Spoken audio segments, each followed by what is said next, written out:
আজকে আপনাদেরকে যে ভিডিওটা সম্পর্কে আলোচনা করব, সেই ভিডিওটা আপনারা নিজেরাই দেখবেন কি হয়েছিল এখানে।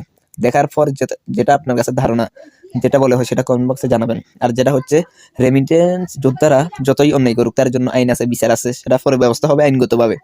তাই বলে 5-6 জন ডিফেন্সের লোক, নৌবাহিনীর নিরাপত্তার লোক, তাকে এভাবে মারা এটা ঠিক হয়নি আমি মনে করি। আপনাদের কাছে কি মনে হয় সেটা অবশ্যই মতামতটা কমেন্ট বক্সে জানিয়ে দিবেন। আমি বাকিটা পরে ভিডিওর পরে বলতেছি, বাকি খবরটা।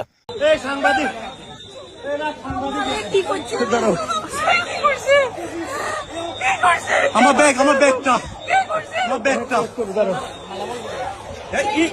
উনি নিষেধ করতেছি। ভালো করেন না, শুনেন আপনাকে কেন ধাক্কা দিলেন? আচ্ছা, আমি সিভিল লোক। আচ্ছা শুনেন ভাইয়া, আমি ধাক্কা দিচ্ছি। আপনি ধরছেন ভাইয়া,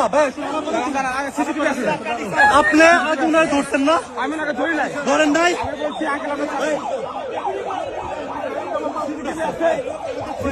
আপনার দাঁড়ান, আমার দাঁড়ান।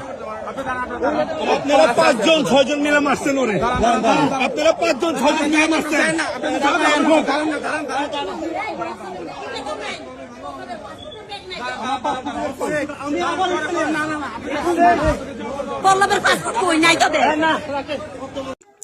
ভিডিওটা দেখলেন, এবার আসেন মূল পয়েন্টে। আমরা যাদেরকে 17 বছর 16 বছর যাদেরকে স্বৈরাচারী সরকার বলতাম, তারা থাকতেও এইরকম ঘটনা আসলে ঘটেনি। তো এখন পর্যন্ত বিদেশি প্রায় 2 কোটি লোক প্রায় বাংলাদেশের প্রবাসে যারা আছে সবার গায়ে তো এটা লাগছে। যাই হোক, সে যদি অন্যায় করে থাকে তার আইনত বিচার হবে, দেশে আইন আছে, সেটা পরবর্তীতে কি ব্যবস্থা নেওয়া যেত। এভাবে আপনারা 4-5 জন 6 জন মিলে একসাথে তাকে মারবেন, এটা কি ঠিক হয়েছে? কোন যুক্তিতে আপনারা তাকে মারলেন, কি কারণে ভাই?